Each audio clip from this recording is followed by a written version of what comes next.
Welcome to From the Wing. We got another episode. We didn't die. And there's a new person on the other side of the screen. Welcome to the show, Mr. Steve Jones Jr. from Hello.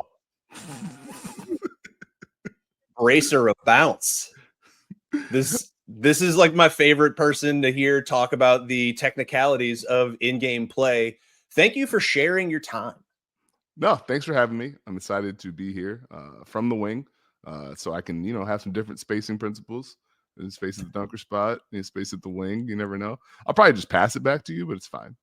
All right. Hey, look, I can't promise I'll create with too much of like a Luka style or anything like that. I'm going to be more of like that hefty guard, like maybe like what people thought Kenny Lofton was going to be. Okay, that's fair. Yeah. No, that means you're a bucket. Yeah. Where though? Shanghai? Oh no. All right, moving on. Quick question: are you a Spotify rap guy? Kind of. Do you think they're fun? Like, I'm not on Spotify, but I like the concept. Like, it seems like it's a neat thing to me, but I don't listen to anything on Spotify, so I don't have like a curated list. I think for me, the Spotify Wrapped is a fun concept. I think sometimes it can tell you a lot about yourself when you look at like what months you listen to certain songs. Mine got like co-opted a long time ago. And so there was a time period where like number one song was like My Little Pony. And I was like, okay, so the algorithm's not going to work for me because of what's going on, But I get it. you look up one day and it's like, wow, I really listened to Espresso that many times. I polluted my wife's. So my wife is the Spotify account user. Proudly, she is a top 0.01% listener of Taylor Swift. However, she could have been higher. But I hijacked her Spotify at the gym for like a month, and it was a mixture of G-Funk and Yacht Rock. And I messed up the month of June for her. So she got like her monthly breakdowns are a little off. Yeah, well, hey, I did. At least we know exactly where it went left. I'm proud of her and her Swiftiness, though. I don't hide it. All right, today we are brought to you by, as always, Crescent Canna and the wonderful Crescent 9 THC seltzer. Thrilled to have them as a presenting sponsor for the show. This is an uplifting, highly satisfying drink. It's my favorite drink to drink while I am watching the Pelicans. I like to keep mine a little closer to bedtime because they give me the sleepies. Gives me like a little relaxing feeling, and then I'm ready to go off and be done with my day. But I got to say, I'm an advocate. Like, beyond the ad copy that's written here, my sleep is better. I even had a little weight loss because your guy put the whiskey down a little bit and shifted over to this, and it gets the job done a little faster. But right now, you're going to have hemp laws changing. In January 1st in Louisiana, we are going to have a restriction of any THC seltzer on the market being above 5 milligrams. So all of your high potency, your 10 milligrams, your 30s, your 50s. That's my favorite, as everybody's heard now 1,000 times. The 10 milligram sour watermelon going off the shelves. For now, we'll figure out flavors down the road, but for now, go get what you got. You got about 3 weeks to get in there at your local Conseco's, Rouse's, all your local grocers, pretty much everywhere that you can find an alcoholic beverage. You can also find a THC beverage. So get out there, stock up. Don't worry, more flavors are coming. We'll be revolutionizing the space some more in the near future. And of course, you must be 21 and older to consume THC products. Consult your doctor if you have a health condition of any kind that you have any concern about before consuming your THC seltzer. And also just let me know what you think, because I've enjoyed them. I want to know if you enjoy them. What's your favorite flavor? All of those things. And Steve, off we go. A lost Pelican season. Do we put the epitaph up? Or is there anything to hope for in terms of back-end play-in stuff? Or is the math and the schedule just too great with your Pelicans being the first team in the NBA, unfortunately, to 20 losses? I think the toughest part is you're still trying to get in rhythm, and you're in the Western Conference. which is not going to give you the wiggle room needed. Like Philadelphia had a pretty bad start. They are in the East. You look up, you're a game and a half out of the play-in, and that's because I believe Philadelphia has won 5 of their last 10 games.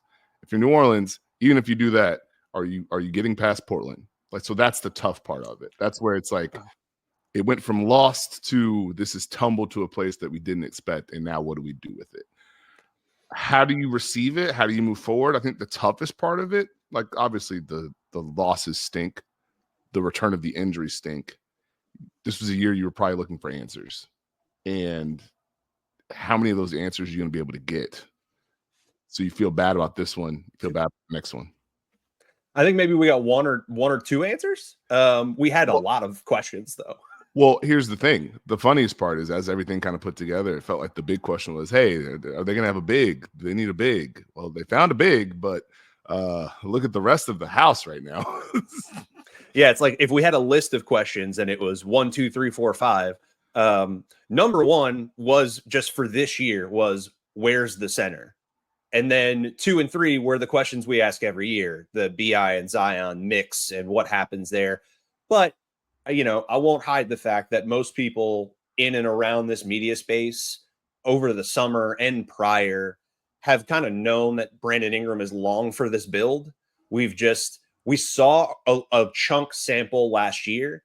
And while there was like a little run of games where I think we saw them get closest to their optimal mix, that optimal mix was still like running them into like final possessions of games where they like needed a bucket to win a 50-50 ball game against a team that wasn't ranked in the top 3. We will forever ask ourselves the question of like what might have happened in the OKC series if Zion would have played. I think it would have been a very, very different game entirely, just because of the gravitational force and the consciousness you have to have about every time he moves with and without the ball. He just 3 or 4 guys go to him. But yeah, look at the math. And the thing that sticks with me, like when you're tracking record, and this is what I've kind of gotten in the habit of for years now, when we're tracking record to see like where we may fall in the playoffs or where we might be projecting, I'm always looking at the loss column. Can't get those back. Mm-hmm. And everybody will have differing schedules. But if I accumulate losses, I am cementing my way down. And unfortunately, we're the first team in the NBA to hit 20 losses. Played 25 games. So more than a quarter of your season is gone. And unfortunately, I think it was probably the Cleveland game, that Wednesday in Cleveland with a starting point guard of Elfrid Payton. Like that was like a place where you needed it. And then from there, you're like, okay, now it's going to take something real spicy. Like they're going to need to win their final 2 games of November, have like a 70 or 80% win percentage in December. And then we can talk about the possibility of like saving the season. Those things have come and gone. We got thank God for the return of DeJounte Murray. I think we're very happy with him and we're very happy with Yves Missi. But Zion on the shelf till December. BI now injured again, and it's a pretty bad one. I don't know how much you want to get into Lou Dort selling in space and how that played out. He infuriates me. We don't have to go there though if you don't want to. I think I will get summarily booed and jumped by Pelicans fans. So maybe we need to go there. No. You know, it's a sore spot, and I'm going to leave it alone. All right. We won't pick at that one. So yeah, we're 16, 17 starting lineups at this point. And I think as a viewer and lover of Pelicans ball, the only thing that is exciting me right now is seeing some of the stuff that they originally planned finally start to happen on the floor. Having correct pieces running plays is fun to see because like DeJounte gets downhill. Him and BI, while they have a similar shot profile, are very different players. And just actions start faster. The correct guys are setting screens. The correct spacers are on the floor. So some stuff is working. But those guys also just got here. And the growing pains of having missed those guys for so long, they're visible. They're really visible. So what do you do? Like if you're a fan of the Pelicans right now, like how do you watch moving forward? What do you look for? What do you hone in on when you don't want to give up like your love for the year? You don't want to just walk away, cash out, and come back when it's draft time. What do you start looking at and looking for on the floor to feel good about what's going to happen in the future? I think it's little things.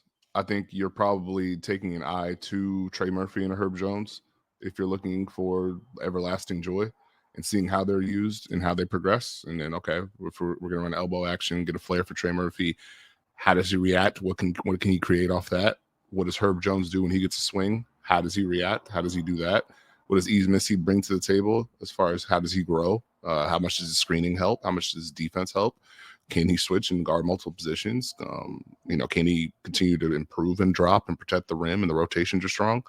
I think the tough part is just like the lingering cloud of, okay, what is the next move going to be?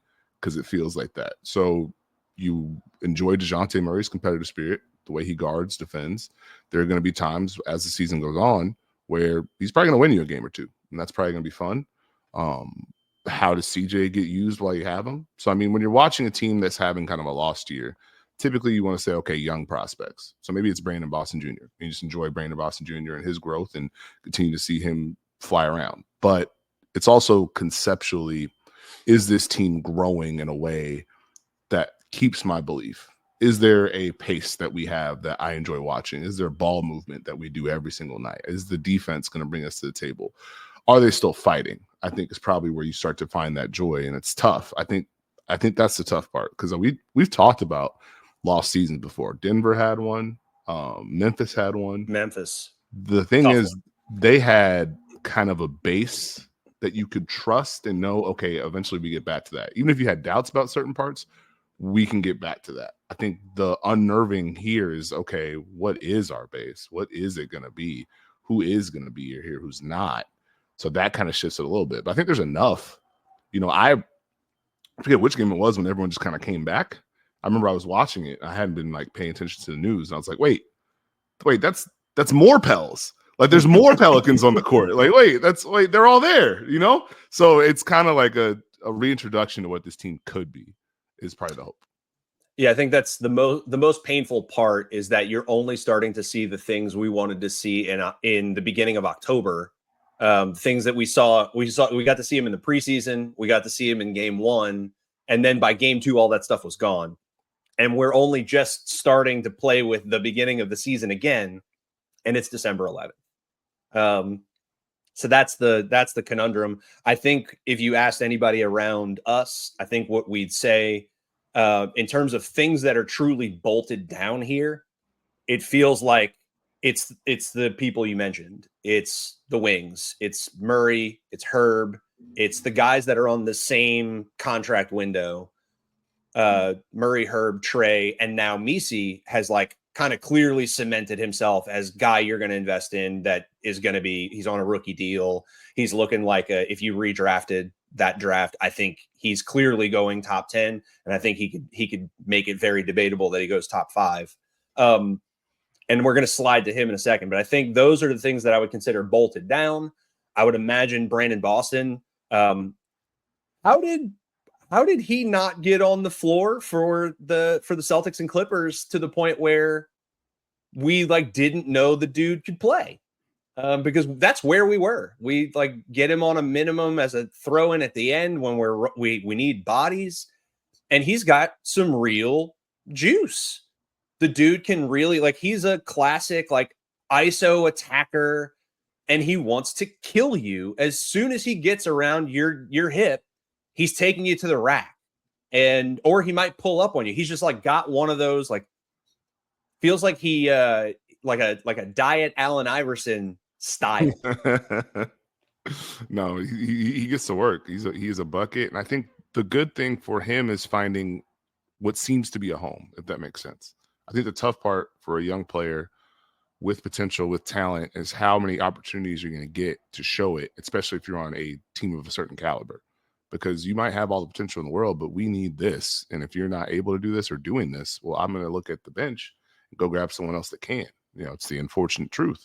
You come to New Orleans where you have an opportunity to earn some minutes. Now, obviously, everyone getting injured certainly assists, but the opportunities he showed early, continue to show up, continue to be consistent, continue to do what was asked, and provide that scoring punch. Now, okay, you're in now. And now once you're in, it's a whole new world. So to see him kind of grow and blossom, even as everyone's returned, that's a positive sign for him and the Pelicans. Yeah, we've definitely had an issue with guys that were competent on the ball. We've talked about this every year for I think the last 3 years. We've gone with a wing / power forward sized player at every position that we can, and with that ends up putting you in a position where you have a very, very long, tall, athletic defense, but you end up a little short on ball handling and you end up a little short on initiation, and you try to patch that together by having Herb Jones take the ball up the floor sometimes, by having Najee Marshall initiate a few plays, do the dribble up to the arc and do the first swing and then reposition himself. There's a lot of that has taken place over the years. So when we see a ball handler, a guy that has a nasty crossover, it's just not something we see. Like I love Brandon Ingram to death, but he's not going to kill you with his dribble. That's his dribble is more to make you hesitate so that he can pull up over you. It's not something where he's trying to get by you all that often. Brandon Boston's trying to get by you. And if Brandon Boston can't get by you, he might hit that dribble step back. Whether he makes it or not is, up to the Lord. But he's going to take it. He seems fearless. And I think the coolest part for him, I think if there's a large credit to give him for being so young a player with so few opportunities, he has, I would say, like 90% of the time stuck to his role. Like he has been aggressive, but he has towed a line of they need me to score, but I'm not the guy. So sometimes he's creating. He's not always going like, we had this problem a little bit with Jalen Noel when he came in for a few games where like that's a guy that's almost out of the league. And this opportunity means the world for that guy. He's got to show people at his size that he's a point guard, or nobody's going to give him a chance. So he's got to go show dribble penetration and creation out of the paint when he gets that pressure. And so we saw a lot of that, but that's not what we needed him to do. We wanted the guy from Minnesota that was relocating for threes and taking like 6 in a game. We were looking for that dude. And so he is no longer here, but Brandon Boston has not been that. And so, shout out to him for giving us something small. Him and Missi gave us something big. Brandon Boston giving us something small. Maybe we're seeing like a new core there develop for what we might see in the future. Brandon Boston seems like a useful player. Seems a little bit like a dog. I'm happy to have him. Let's talk about our guy Yves Missi. Let's talk about the joy of Christmas Eve. And what do you think? What did you think coming in? Because for me, drafting him versus what the product we got is very different because of a very key thing. I worried about the protection of the pick and roll point guard that I felt like we didn't have enough of. Being able to make his role kind of cut down to the things he does well. I was worried we would not be able to protect him, and that his offensive role would need to be too mushy, and he'd have to try to do too many things he wasn't comfortable with, and it would just make for a tough season. And instead, looks like we got a guy that's very, very comfortable screening, rescreening, rolling, short roll, a heavy rim pressure, sprinting up and down the floor, sometimes pulling a full Giannis, dribbling the entire floor in transition and dunking. I think for me, the first thing that popped out was his ability to roll. And in my mind, I thought, okay, how often has New Orleans truly had that type of roller? Like, when's the last time they've had that type that wasn't someone where defenses were like, we'll just switch that, it's fine.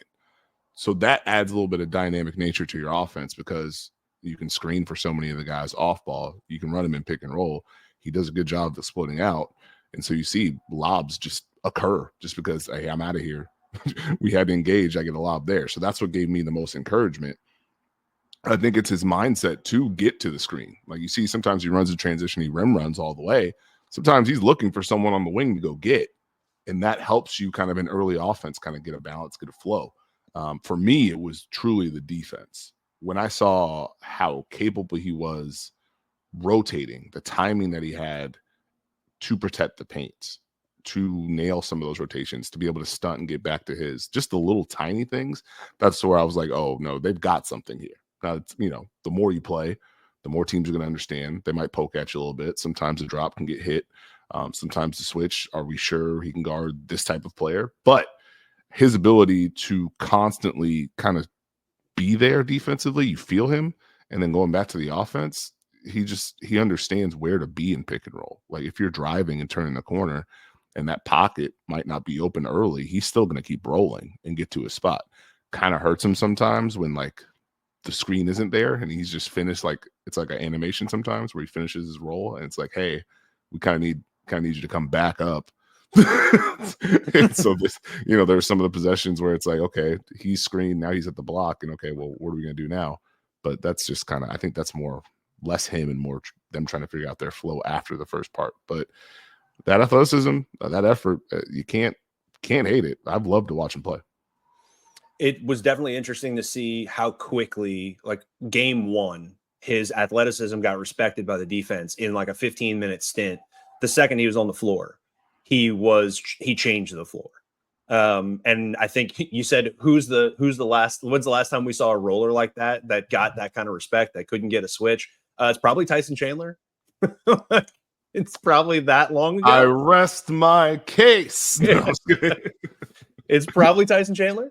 I think the thing I'm looking for from him as he evolves, like you can't be happier right now with where he's at. If you're picking him at 21 and you're desperate to hit on an athletic center, you're trying to trade for Jared Allen all offseason, and you've gone after Jared Allen now for like a year and a half, and you kind of get like a lot of what Jared Allen does in a young hyper athlete that just got here, and he's showing you like very quickly.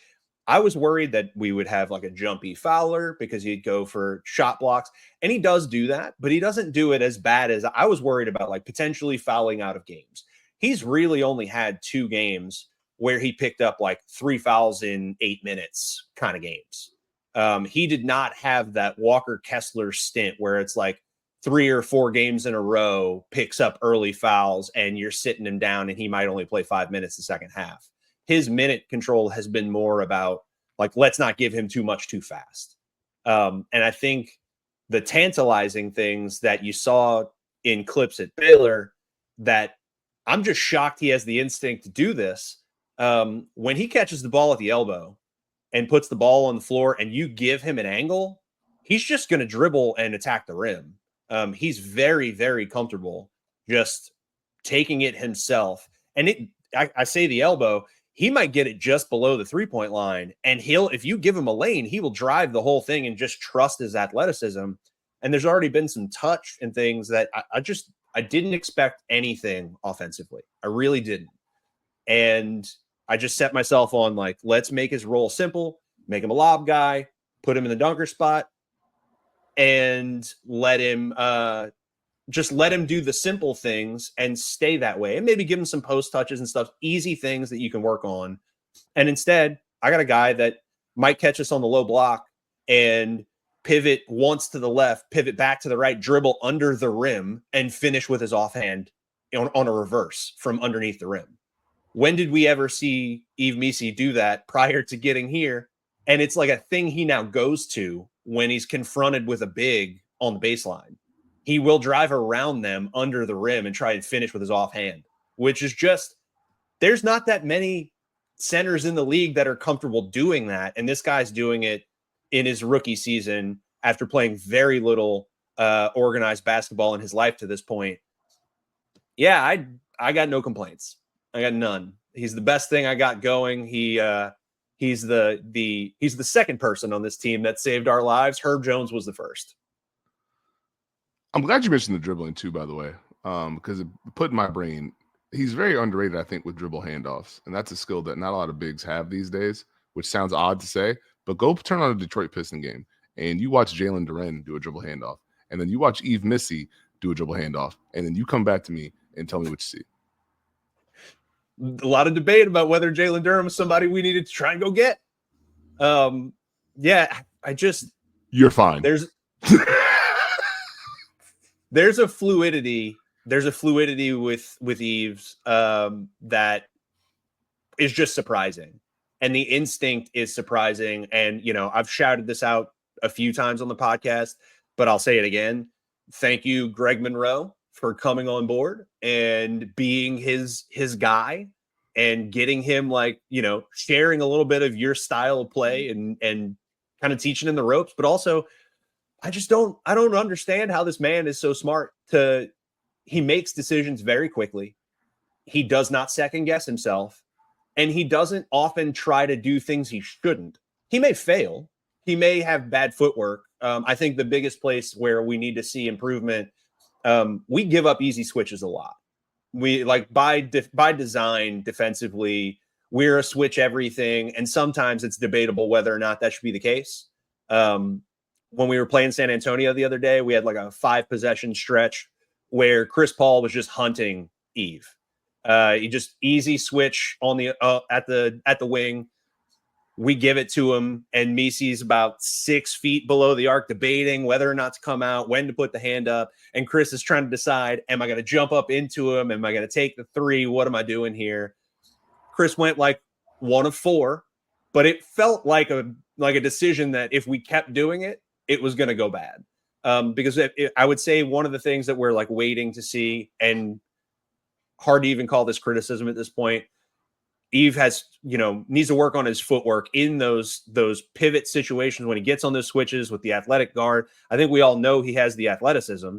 We all know he has the speed and the verticality to take a lot of airspace away. But the footwork to get past, turn, stay on the off shoulder, stay with that guy when it is that hyper quick guard, I think that's something that's been a little tough for him. He's definitely ended up in no man's land on some of those switches when people have drove from the arc or drove from the elbow. Even when he has to make that pivot and recover in those sets, I think it's been a little tough. But can I even be mad? Not really. I mean, I would hope not, and I might get booed for this, but these are positive reps. He's going to need those reps to kind of get to where he wants to go as a complete package defensively. Because if you can do multiple things as a big in this league, good things happen for your team more times than not. And I think for me, he's got to get that comfort of, okay, how much space do I give? What's the gap that I give? How do I handle the smart, slower point guard versus the quicker, stronger guard who's going to look to try and attack me? What do I do once the ball's not in his hands anymore? I think it's fun sometimes. You mentioned the Spurs game. He got the Chris Paul switch. Chris Paul got off the ball. Now maybe it's a double on Wemby. Is he ready to make that rotation? As you mentioned, the drive, is he ready to help? Is he going to be a magnet towards the rim if there's a drive? Can he get back out? But I think the only way you get there is kind of by seeing it happen, teaching it, and letting it kind of grow that way. And so the Pelicans are going to switch eventually at some point. Definitely based on the bigs they have had and continue to have. Shout out to Jeremiah Robinson, Earl, and Daniel Theis. But Daniel Theis, who's not playing very much these days. We'll talk about that. Did you enjoy any of the Theis experience? Look, I went into this eyes open that he's a very limited player, and it very, very similarly to how I viewed Larry Nance when Larry Nance Jr. got here.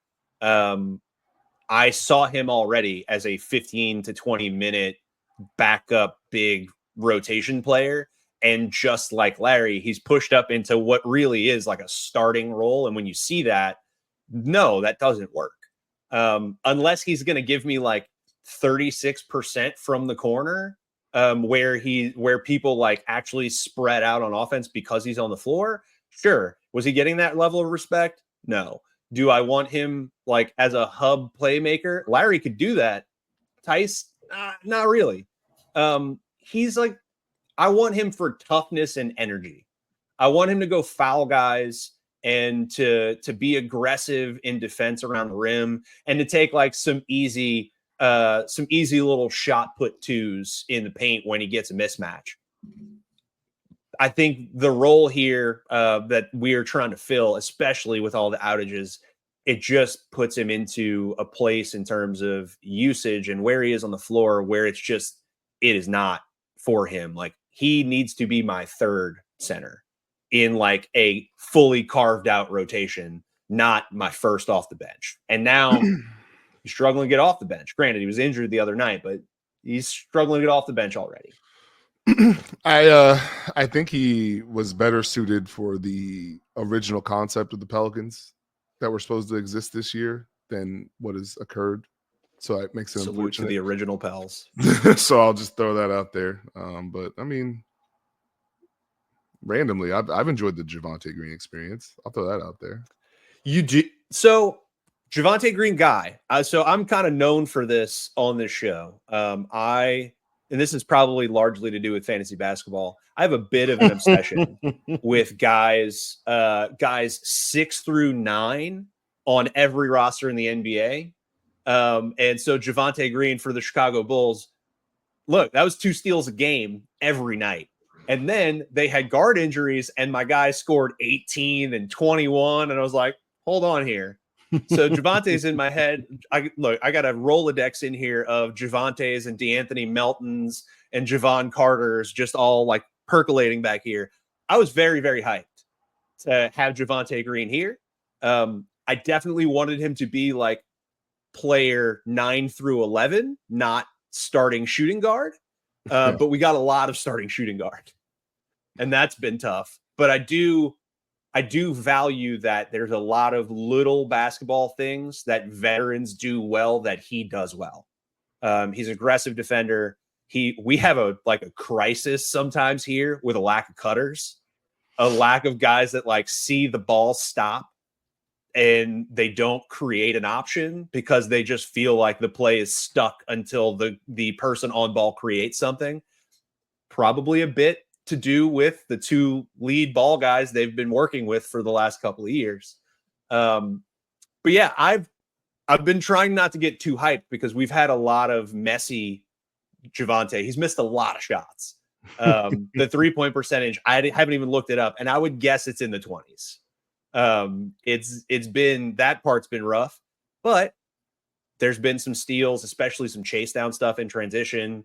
The cutting has been there. He's a tough finisher. He's gotten to the line a handful of times in ways that a lot of guys on our team can't do. So I'm still happy with him, but I've definitely had to like dial down my rhetoric a little bit because I was gassing people up in the offseason. When he signed, I was like, guys, you're going to hate this. Willie Green's going to get this man in the rotation post Theis. He is going to be in here in a matter of days, and you're going to be like, why is Javonte Green playing? Why is he playing 18 minutes? You'll see why. Well, he's playing 26, and it's been a lot. It's at 31.5. That's better than expected. So he's made a few. Honestly, that's probably 5 points better than I would have guessed. If I would try to put a number on it, I was probably going to go like 25, 26. It's been a lot of misses. And I think it will come around.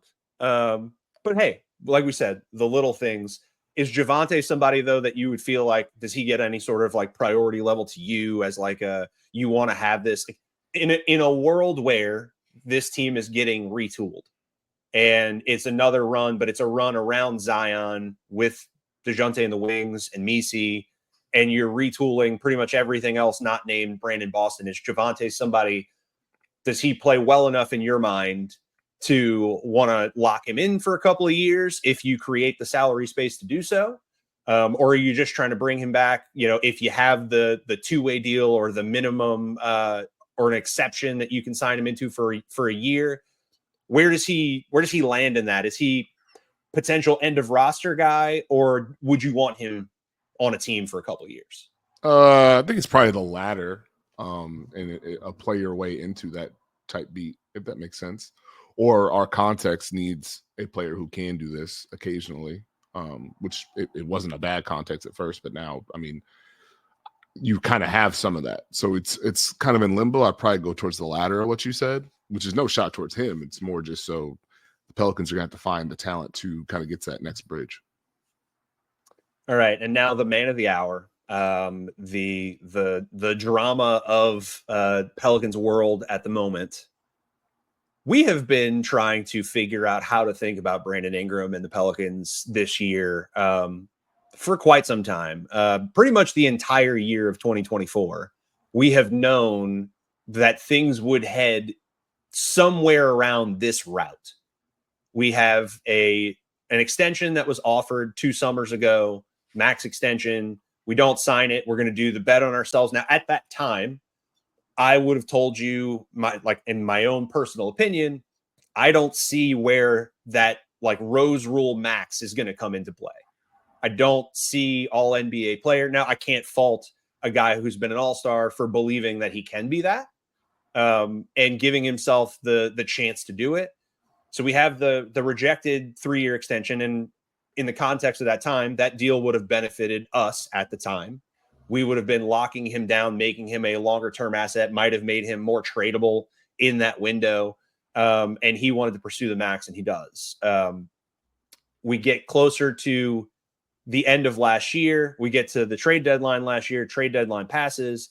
And now the discussion is, okay, he's probably going to leave in the summer because everything we're hearing is wants a max deal, still looking for the big contract, still believes he's that caliber of player, but we've had availability issues here. We've had stylistic issues here. And the team last year, we were working on handing the team off to Zion. Now, that remains to be seen whether or not this will become Zion's team. I think that is still something that is in limbo, and we'll see how that advances the rest of this season. But now we have full-blown nakedly tried to trade him over the summer. Had a couple of close landing spots with the Kings and the Jazz. I think the Jazz were ready to offer a fairly large deal that I think still wasn't the full max, and was also Utah. And so we turned that down. Pelicans offer a deal as well to try and strap him in. And this is probably more about asset management than it was about valuing BI long-term. It was more of a 36 million to 40 million a year. We'll never know what those incentives would have been, but it would have been a team favorable, reestablish the asset, add some years. If he plays well, we really have something we can move here. And that gets turned down as well. We change agencies. The public pivot starts. We get a couple of TV hits where it's actually the Pelicans are a bad organization. Brandon's a great competitor. He needs a winning situation. He's still looking for max money. And then we get an ankle injury, and it's bad. It's not a sprained ankle that misses 3 games. This is probably a multi-point injury. We don't have full details, but it sounds like a multi-point injury where he's going to miss close to 2 months, which is going to put us up on the deadline. And now we have questions. I'm curious how you take this whole conversation. We have questions locally now of should he play again for the Pelicans, given that the scenarios we're staring at have always felt, especially the farther we've gotten into this very bad record, that he has to leave at the deadline or will walk off your roster in the summer, and that either of those two things at this point we would accept. I think the one thing I would say is Brandon Ingram he sure played a lot of games when everyone else was gone this year. And he sure gave his spirit and put it on the line. I will mention that. I think the tough part right now, and this has probably been the hardest part for me from the outside looking in, perspective-wise, is you're getting everyone back, but what does it mean? What is your next step? Because you're in a really tough place. Just standing wise, obviously these guys are competitive. They're going to want to do things and compete. I think the hardest part is, okay, let's say you trade Brandon Ingram. What are you getting? Is that what you want? Will you keep it? Are you just going to be able to try and get assets to make another deal? That's where it goes. Is this going to be the big swing, or is this going to be, okay, we have added pieces that we like. We can now go into the offseason with XYZ, because the trade market is the biggest one these days. Free agency is still free agency, but if you see a lot of teams maintaining their players, keeping their assets, believing in their core, and understanding, okay, if we have to pivot now, we can, but we'll do it via trade. So for me, if you're New Orleans, you thought you probably had the best roster you had So this was looming, but it's hard to, in the Western Conference, just say, you know what, let's pivot from that. And if you're Brandon Ingram, I know people look at numbers and all that. At certain points, got to be like, okay, whose team is this? And at what point will I be able to control what could be my last big one? What element of that will I have? So I think if Brandon Ingram's healthy, I would imagine he might not come back just because the record might be the record.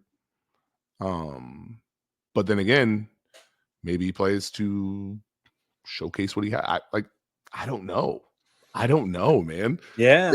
I don't know. Think they know either. I don't think they know either. And Brandon may not know at this point, given how hairy this situation is. This is about the worst way that this could have played out for either one of them. We already knew it was a distressed situation. Like I would have said that first line that you said in response about even if you build around this and this starts to come back, what is it for? I think that is the argument for him to have not been here at the start of the season. Because anything you did experience, you already knew during the summer that you were going to do the Trey Murphy extension and that mathematically BI was not going to have a future here. You know what you have on the books. The only way that pivots is like he's got to be playing. Him and Zion would have needed to be like an all-NBA duo a la Jaylen Brown and Jason Tatum for you to maybe reshuffle the deck and say, okay, actually, the tax priority is move off of CJ because now we got to keep this core together. It would have taken something like that. And I don't think we've seen evidence of anything close to that. So realistically, I was ready for the John Collins in pieces Utah deal. I was there. I was ready for John Collins in pieces. Now, did you really want that though? Can we be honest? We have an audit. Did you want the return for Brandon Ingram to be John Collins? The return right now for Brandon Ingram is going to be next to nothing. I think that's where we are. I think we are online. We can talk about who Brandon Ingram has been and what his value is, and people that really, really care about watching basketball on a court and understanding that long twos and threes can coexist in the same NBA and that's okay. And that those long twos made over tough defense become really, really important in the playoffs. I think we can know all that. And at the same time, we have experienced a market over the summer where that guy had very, very, very minimal interest. Like we couldn't have shopped him more publicly. There was reporting about like his agent has been given permission to go work with other teams seeking a trade. That's pretty out there in terms of trying to find a deal. And I think the only two places we got anywhere was Sacramento and Utah. Utah's still weird to me. I don't understand why they would have done it. It felt very strange. It would feel like we're just going to do this like Ingram marketing thing and figure out some stuff and see what it looks like and try and score a lot. And maybe we'll build something else down the road. Like it felt like a middle ground thing. And then obviously I think the Kings went a route that all of us would have gone. DeMar DeRozan for much, much cheaper. If you're already in the market for that, I wouldn't have wanted either if I'm the Kings.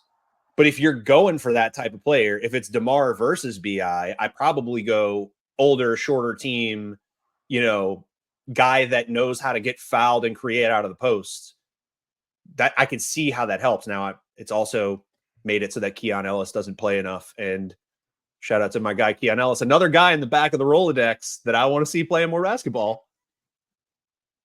Okay, so this brings me to one of my favorite things to do, which is, do you actually want this player on the New Orleans Pelicans? No, do you want Tobias Harris? No. I made fun of Tobias Harris last week. Like, dude, actually, it wasn't even last week. It was on a post-game live stream 2 days ago. Somebody said, trade Brandon Ingram to the Detroit Pistons. And I said, I have one Tobias Harris for you, says Trajan Langdon. I think that's the trickiest part about, rumor deals in the market. You need a team that's willing to jump. And so this is going to be the tricky part about the Brandon Ingram dilemma. Who's willing to jump right now? Who's willing to jump right now? Every team feels pretty set about what they have. If you look at the Western Conference, would Golden State do it? Steve Kerr, Olympic coach Steve Kerr, Brandon Ingram playing center for Steve Kerr. That situation. Like, you're not getting the Clippers to jump. You're not getting Memphis to jump. You're not getting Minnesota's trying to figure their lives out. Like, you're not. No. So can I tell you one I shot down the other day? We keep doing this. I don't know why we keep doing this, because I think the philosophy is like very clearly established with this team. The San Antonio Spurs. Why would they do that? We were talking about like a Zach Collins plus Keldon Johnson's salary. And Zach Collins would fit here. But why would San Antonio do that when they've clearly established that this is about the full-blown franchise-long build around Victor? Also, they'll just send you a picture of Devin Vassell and be like, that was my answer. I said they already have Devin Vassell. Do they need another? You know what? Can I make everyone mad? Yes.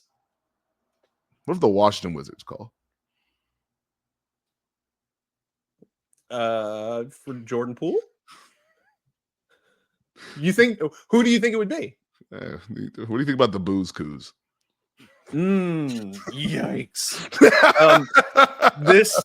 It would be, so the interesting thing, at least storyline there, that would be, the Lakers trade come full circle, because Kuz was the guy that we supposedly, like, at the midnight hour, we got they saved Kuz and kept him on the Lakers, and instead we land Josh Hart. That was the flip, and then Josh Hart gets you CJ and all those things. I have Kyle Kuzma is like one of those players who kind of infuriates me. He fits everywhere, but he's not good anywhere. And when he makes shots, people get excited about him. And when he doesn't, he's just kind of out there. He can capably fill minutes. Is he that much different from Tobias Harris? Shoots a little better.